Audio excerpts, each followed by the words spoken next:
Hello everyone. इस ड्रामे के पहले ही हम मिस्टर ली को देख रहे थे जो कि अच्छी खासी कंपनी को अब्रॉड पर छोड़ के चाइना वापस आ जाता है। तो उसके असिस्टेंट उससे पूछने लगता है कि बॉस आपने ऐसा क्यों किया, हम तो वहाँ पर बहुत अच्छे थे और हमारा कंपनी भी बहुत अच्छा चल रहा था। तो कहता है कि प्यार के लिए तुम ये सब नहीं समझोगे। और दूसरी तरफ हम मिस्टर जाओ को देख रहे थे जो कि अपनी कंपनी के एम्प्लॉयज़ को बताने लगता है कि बहुत बड़ी एक कंपनी की प्रेसिडेंट आज हमारे साथ एक कोऑपरेशन के लिए आने वाला है। तुम लोग रेडी रहना क्योंकि किसी एक को वो चूज़ करेगी अपनी कोऑपरेशन की असिस्टेंसी के लिए। और हम रैन नाम की एक लड़की को देखते हैं जिसकी फ्रेंड वी तो एक यहाँ पर बोलने लगती है कि काश कि वो हमें चूज़ करे। और वहाँ पर ही मिस्टर ली आ जाता है और उसे देखकर तो रैन यहाँ शॉक्ड हो जाती है। और उसकी फ्रेंड उसे बताने लगती है कि ये तो तुम्हारे एक्स बॉयफ्रेंड है, वो यहाँ पर क्यों आया है, वो भी वापस 5 साल के बाद।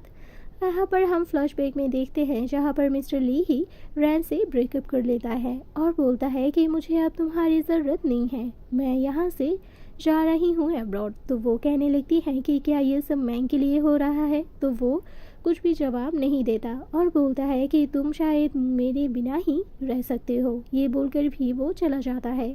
यहाँ पर मिस्टर जाओ ली से पूछता है कि आप किसको चूज़ करेंगे। तो वो तो यहाँ पर रैन को चूज़ कर लेता है अपनी असिस्टेंसी के लिए। और यहाँ पर मिस्टर जाओ रैन को पुकारता है कि तुम मिस्टर ली ने चूज़ किया है।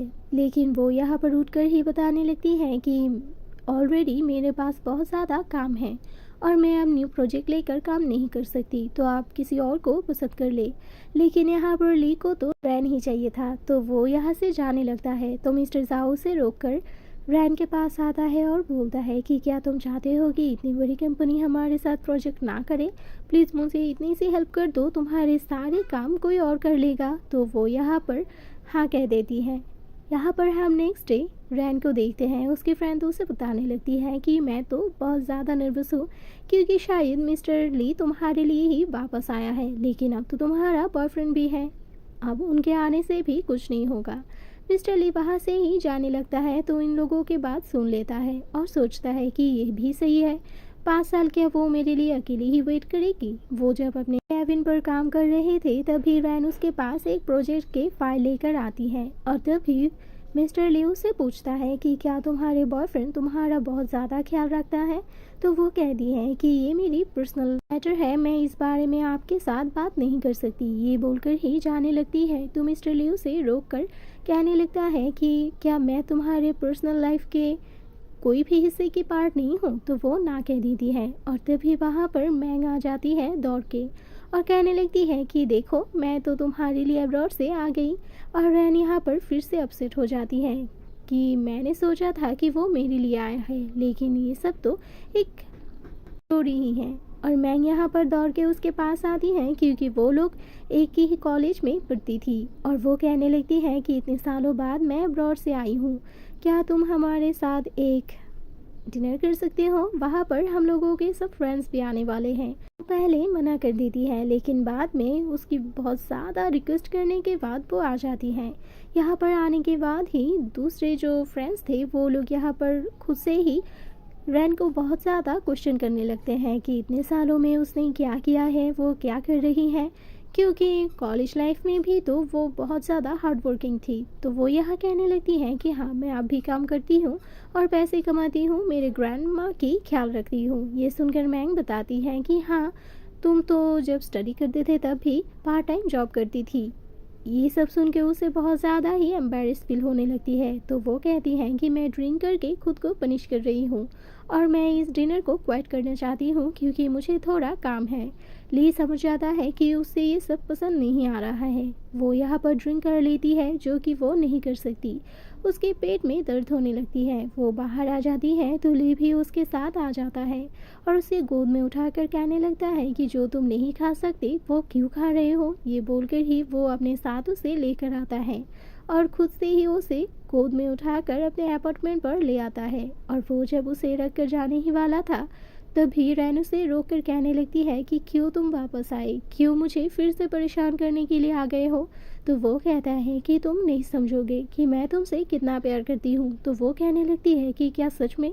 वो कहता है कि हाँ, मैं तुमसे सच में ही प्यार करता हूँ, इसीलिए तो मैं वापस आया हूँ। वो कहती है कि तो फिर तुम चले क्यों गए? तो वो कहता है कि तुम्हारी सेफ्टी के लिए, और उसे सुला देता है। नेक्स्ट मॉर्निंग जब उसकी नींद खुलती है तो वो ली को अपने सामने देखती है और पूछने लगती है कि मेरी ड्रेस किसने चेंज किया है? तो वो कहता है कि मैंने ही किया है, और कौन करेगा? तो वो कहने लगती है कि क्यों? लेकिन मिस्टर ली कहता है कि यहाँ पर ऐसी कोई भी चीज़ नहीं है जो मैंने पहले नहीं देखा है। तो वो थोड़ी शर्माने लगती है। तो मिस्टर ली कहता है कि मैंने ऐसी वैसी कुछ भी नहीं किया है, जस्ट तुम्हारे ड्रेस को चेंज किया है। और वहाँ पर ही इन दोनों की थोड़ी सी फ्लर्ट वाली रिलेशनशिप स्टार्ट हो जाता है। और तभी मैंग उसे कॉल कर कर पूछने लगता है कि क्या तुम ऑफिस में हो? तो वो हाँ कह देता है। और यहाँ पर वो रैन को बता देता है कि मैंग भी उनके इस प्रोजेक्ट में शामिल होने वाली है।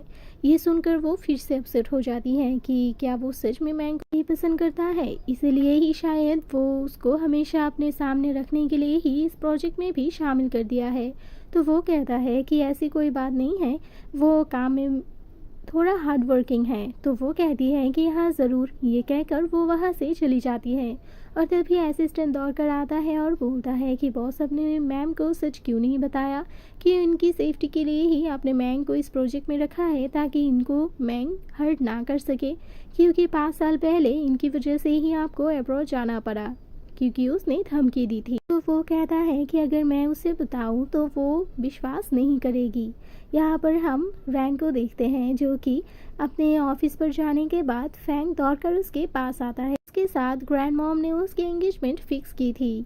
दूर से मिस्टर ली उन लोगों को देखकर और भी ज़्यादा जेलस होने लगता है और पूछता है कि तुम कौन हो? तो वो बताता है कि मैं उसकी बॉयफ्रेंड हूँ।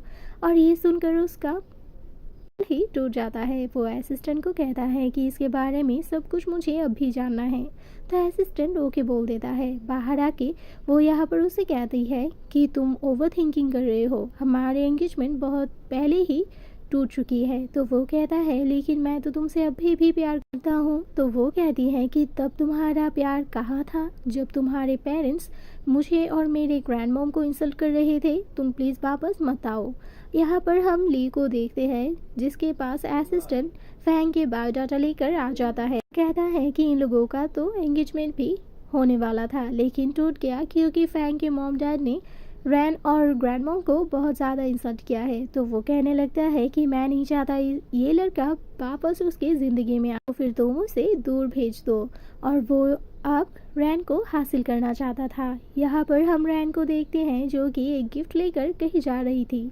और तभी मैंग दौड़ कर आती है और बताती है कि आज तो मेरे बर्थडे है, तो क्या तुम ये सब मेरे लिए लाए हो? तो वो कहती है कि नहीं, ये सब मेरे खुद के लिए है। तो वो बताने लगती है कि क्यों, मैं इतने सालों बाद अब्रॉड से आई हूँ, तुम्हें तो बर्थडे के पार्टी के लिए इनवाइट की भी किया था, तो फिर तुम मेरे लिए क्यों कुछ नहीं लाई? तो वो कहती है कि मैं भूल गई। तो वो जानबूझकर वो तोड़ देती है क्योंकि वो नहीं चाहती कि उसे नहीं मिला तो किसी को ना मिले। वो तो ये सब जानबूझकर करने लगती है, लेकिन यहाँ पर कोई भी उससे कुछ नहीं बोलता, यहाँ तक कि ली भी नहीं।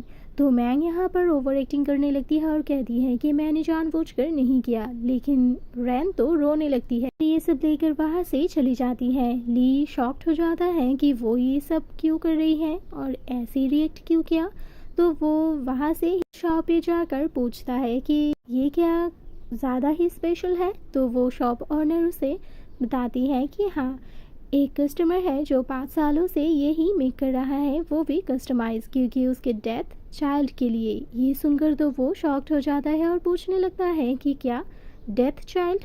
तो वो हाँ कह देती है कि 5 साल पहले इनके बच्चे की डेथ हो गई थी। वो 5 सालों से अपने मरे हुए बच्चे के लिए ही ये सब ले जा रही है। ये सुनकर तो वो दौड़कर ग्रेवयार्ड में आ जाता है। वहाँ पर रैन को देखते हैं जो कि रोने लगती है और बताती है कि मुझे माफ़ कर दो, इस बार मैं तुम्हारे लिए वो गिफ्ट नहीं ला पाई। और वो जब उठ के जाने लगती है तभी ली वहाँ पर आ जाता है और कहता है कि क्या वो हमारा बच्चा था? तो वो हाँ कह देती है कि हाँ, वो हमारा बच्चा था। ये सुनकर वो रोने लगता और कहता है कि तुमने पहले क्यों नहीं बताया? तो वो कहती है कि क्या बताऊँ, हम दोनों तो तुम्हारे लायक ही नहीं थे, इसीलिए तो तुम कोई भी रीज़न ना देकर मुझे छोड़कर मैंग के लिए चले गए थे। तो वो यहाँ पर रोने लगता है और कहता है कि तुम्हें गलत फहमी हुआ है, मैं मैंग के लिए नहीं गया था। तो वो उससे कहती हैं कि अब इसके बारे में बात ना करे तो ही अच्छा होगा। ये कहकर वो वहाँ से चली जाती है और यहाँ पर ली बहुत ज़्यादा ही रोने लगता है और प्रॉमिस करता है अपने बच्चे के पास कि मैं अब तुम्हारे मॉम को कभी भी नहीं छोड़ूंगा। और यहाँ पर हम रैन को देखते हैं जो कि ऑफिस ही जाने वाली थी, लेकिन उसके बॉस मिस्टर जाओ से कॉल कर कर उसके डैड को हेल्प करने के लिए कहता है। ये सुनकर तो वो दौड़कर उन्हें हॉस्पिटल ले आती है और तभी जाओ भी आ जाता है और पूछने लगता है कि क्या वो अब ठीक है। तो वो कहती है कि हाँ, वो अब खतरों से बाहर है। तो यहाँ पर जाओ के डैड बताने लगता है कि अगर इस बच्ची ने हेल्प नहीं किया होता तो शायद मैं नहीं बच सकता। तो यहाँ पर जो रोने लगता है। तो यहाँ पर रैन कहती है कि कोई बात नहीं, मैं तो पास ही थी, इसीलिए तो शायद मैं हेल्प कर सकती थी। और वो वहाँ से चली जाती है। लेकिन यहाँ पर जाओ के डैड बताता है कि मुझे ये लड़की बहुत ज़्यादा पसंद है, क्या तुम उससे शादी कर सकते हो। तो जाओ कहता है कि वो तो मेरे पर्सनल असिस्टेंट है, मैं कैसे उससे शादी कर सकता हूँ। तो वो कहता है कि क्या तुम उसे पसंद नहीं करते। तो हम जाओ को देखकर समझ जाते हैं कि वो भी उसे पसंद करता है। जब ऑफिस आती है तब फैंग के मॉम उसे स्लैप करती है और बोलने लगती है कि तुम्हारी वजह से ही मेरा बेटा अब मेरी बात नहीं सुन रहा है। ये सुनकर तब ली वहाँ पर आ जाता है और बोलने लगता है कि अब मेरे ऑफिस में ही मेरे सामने आप रैन को ऐसे ही कैसे कर सकते हैं, आपको इतनी हिम्मत किसने दिया। तो वो कहने लगती है कि इस लड़की ने ही मेरे बेटे को सीड्यूस किया है। तो रैन बताने लगती है कि मैंने ये सब कुछ भी नहीं किया है। तो ली वहाँ पर आता है और बोलता है कि तुम्हें सफाई देने की कोई भी ज़रूरत नहीं है, मैं तुम्हें जानता हूँ। और वह अपने गार्ड्स को लेकर आता है और सबके सामने उनसे माफ़ी मंगवाता है रैन से और वहाँ से निकाल देता है। रैन जब अपने अपार्टमेंट में थी तब उसके फ्रेंड दौड़ कर आती है और बोलती है कि देखो, फैंग की मॉम ने तो लाइव आके तुमसे माफ़ी मांगी है और ये सब मिस्टर ली ने ही किया है। शायद वो अब भी तुम्हें पसंद करता है और इसीलिए ही शायद 5 साल पहले भी उसने तुम्हारे साथ ब्रेकअप नहीं किया था, तुम्हें छोड़कर गया था और अब भी वो वापस आ गया है। लेकिन वो इस बारे में बात नहीं करना चाहती, जो चला गया वो चला गया। हम यहाँ पर मीटिंग की तरफ देखते हैं जहाँ पर तो ली यहाँ पर रैन को ही देख रहा था। जाओ ये नोटिस करता है। यहाँ पर तो ली मीटिंग ख़त्म करने के बाद ये भी बोल देता है कि मेरे ऑफिस का मेन रूल यही है कि अब से किसी भी एम्प्लॉय के ऊपर कोई भी हाथ नहीं उठा सकता। ये सुनकर रैन कुछ खुश होती है और तभी मीटिंग ख़त्म होने के बाद ली उसके पास आता है और बोलता है कि मैं आज तुम्हारे साथ एक ऑफिशियल डेट पर जाना चाहता हूँ। ये सुनकर तो रैन डायरेक्टली ही मना कर देती है, लेकिन वो कहता है कि ये मेरे ऑफिशियल काम के लिए ही है और तुम्हें जाना पड़ेगा। ये सुनकर वो कोई ऑप्शन नहीं होती तो चली जाती है और वहाँ पर इन दोनों के बहुत अच्छे से कुछ बातें भी होने लगते हैं, क्योंकि इन दोनों के बीच बहुत ज़्यादा मिसअंडरस्टैंडिंग हो गई थी। लेकिन तब भी मैंग वहाँ पर आ जाती है और ली को पकड़ कर कहने लगती है कि तुम जहाँ पर हो मैं भी वहाँ पर ही आना चाहता हूँ और इसीलिए ही तो मैं यहाँ पर आ गई, चलो हम एक साथ खाना खाते हैं। लेकिन तभी ली को एक कॉल आने की वजह से वो वहाँ से उठकर चला जाता है और तब यहाँ पर मैंग आके शो ऑफ करने लगती है कि क्या तुम्हारा मैटर सॉल्व हुआ है फैंग के मॉम के बारे में। तो वो कहती हैं कि हाँ। तो यहाँ पर वो कहने लगती है कि ली तो इस बारे में कुछ भी नहीं करना चाहता था, लेकिन मैंने ही उसे फोर्स किया है कि वो तुम्हारी एम्प्लॉय है, तुम्हें उसके लिए स्टेप लेना चाहिए। ये सुनकर यहाँ पर रैन को थोड़ा अपसेट फील होता है कि क्या सच में वो मैंग के बात सुनकर ही मेरी हेल्प किया है, उसके दिल में मेरे लिए कुछ भी नहीं है। ये सुनकर उसका अपसेटनेस बढ़ जाता है और वो वहाँ से उठकर चली जाती है। इसके बाद ही ली अपने कॉल अटेंड कर कर वहाँ आके देखता है कि रैन तो यहाँ पर नहीं है। तो वो भी रैन के पीछे जाने लगता है और उसे रोकता है। तो रैन बताता है कि तुम्हें ये सब करने की कोई भी ज़रूरत नहीं है, वो भी मैंग के लिए। तो वो कहता है कि मैम तो वाला मैन के बातों को सुनने लगा। तो वो कहती है कि मैंग ने तो बताया है कि तुमने ही उसके कहने से मुझे हेल्प किया है। तो वो उसे किस करने लगता है और बोलता है कि मैंने मैंग के लिए नहीं, तुम्हारे लिए ही तुम्हें हेल्प किया है, मैंग के साथ तो मेरी इस बारे में कोई भी बात नहीं हुआ है। मैंग बहुत ज़्यादा जेलस फील हो रही थी दूर से ये सब देखकर और ली तो उसे उसके अपार्टमेंट पर ड्रॉप भी करता है और उससे कहता है कि नेक्स्ट टाइम अगर कुछ हो तो प्लीज़ तुम मुझसे पूछना और मुझे बताना। फिर वो थोड़ा सा गुस्सा थी तो वो अपने रूम में जाकर लॉक कर देती है और उससे जाने के लिए कह देती है। और नेक्स्ट डे वो जब अपने ग्रैंड मॉम को देखने के लिए हॉस्पिटल आती है तब नर्स उसे बताती है कि मैंने तो स्पेशली आपके ग्रैंड मॉम को बताया था कि आप आज आने वाले हैं, लेकिन वो आज भी सो गई। तो वो कहने लगती है कि कोई बात नहीं, मैं नेक्स्ट टाइम आकर उनसे मिल लूँगी। ये बोलकर ही वो वहाँ से चली जाती है और नर्स भी डोर लॉक कर देती है। लेकिन तब भी उसे ख्याल आता है कि उसने जो फ्रूट्स ग्रैंड मॉम के लिए लिया था वो तो दिया ही नहीं है। तो वो वापस जाकर देखती है कि नर्स ने तो ग्रैंड मॉम को ही गिरा दिया है। ये देखकर वो नर्स के ऊपर चिल्लाने लगती है कि तुमने ये सब क्यों किया है। और वो नोटिस करती है कि ग्रैंड मॉम के हाथों पर मारने की निशान भी है। ये देखकर तो वो और भी ज़्यादा गुस्सा हो जाती है नर्स के ऊपर और उसे धमकाने लगती है। लेकिन नर्स यहाँ पर सब कुछ झूठ कह देती है। लेकिन यहाँ पर वो जब ग्रैंड मॉम के हाथों से वो नींद की गोलियां पाती है तो वो डायरेक्टली ली को कॉल कर देती है और ली वहाँ पर पुलिस लेकर आ जाता है। और यहाँ पर वो उसे प्रोटेक्ट करने के बाद खुद ही इंजर्ड हो जाता है। ग्रैंड मॉम ली को देखकर बहुत ज़्यादा खुश थी और वो कहने लगती है कि मुझे तो ये लड़का बहुत ज़्यादा हैंडसम लग रहा है, क्या तुम लोग शादी करने वाले हो। तो ली कहता है कि ग्रैंड मॉम सब कुछ होगा लेकिन स्लोली स्लोली, अभी तक तो मैंने आपकी पोती को भी पटाया तक नहीं है, उसे पटाने तो दो और हम दोनों जल्द ही शादी करेंगे। और वो प्रॉमिस भी करता है कि वो हमेशा उसका ख्याल रखेगा। वो बाहर आती है और ली को कहता है कि तुम्हें इस बारे में सोचने की कोई भी ज़रूरत नहीं है क्योंकि मैं जानती हूँ कि ये सब नाटक था। लेकिन वो कहता है कि अगर मैं बताऊँ कि ये सब सच था और मैंने अपने मन से बोला है तो वो कहने लगती है कि छोड़ो ये सब, तुम घर जाओ। लेकिन वो कहता है कि मैं तुम्हारे साथ ही रहूँगा। और वो उस ग्रैंड मॉम के ओल्ड हाउस पर आ जाता है और वहाँ पर उसे बहुत ज़्यादा क्लोज लेकर आकर बोलने लगता है कि मैं सच में ही तुमसे शादी करना चाहता हूँ। तो वो यहाँ पर कहती है कि लेकिन तुमने तो मुझे छोड़ दिया था। और तभी वो उसे किस करने के लिए जा ही रहा था लेकिन डोरबेल बज जाता है। तो वहाँ पर वो देखती है मिस्टर जाओ आए हैं और वो यहाँ पर पूछने लगता है कि क्या तुम्हारे ग्रैंड मॉम ठीक है। तो वो हाँ कह देती है कि अब वो बिल्कुल ठीक है। और वो कहता है कि मुझे तुमसे कुछ बात करना था, क्या मैं बता सकता हूँ, मैं असल में तुम्हें पसंद करता हूँ। ये सुनकर तो अंदर की जेलिसी का कोई ठिकाना ही नहीं था। लेकिन यहाँ पर वो कहने लगती है कि मैंने कभी भी इस बारे में नहीं सोचा है। तो जाओ कहता है कि कोई बात नहीं, तुम सोच कर मुझे बताना, मैं तुम्हें फोर्स नहीं करूँगा। ये बोलकर ही वहाँ से चले जाता है और तभी ली वहाँ पर आके उसे फोर्सली किस करता है और बोलता है कि अभी उसे रिजेक्ट कर दो, नहीं तो मैं क्या करूँगी मैं खुद नहीं जानता, क्योंकि मैं सिर्फ अब्रॉड से तुम्हारे लिए आई हूँ। तुम अगर उसे रिजेक्ट नहीं करोगे तो मैं वापस चला जाऊंगा। तो वो यहाँ पर उसे फोर्स करने के बाद वो उसे रिजेक्ट कर देती है और दोनों ही एक साथ सो जाते हैं। मॉर्निंग पर जब उन दोनों के खुलती हैं तो यहाँ पर लियो से बताने लगता है कि तुम सोते हुए भी कितने प्रीटी लग रहे हो।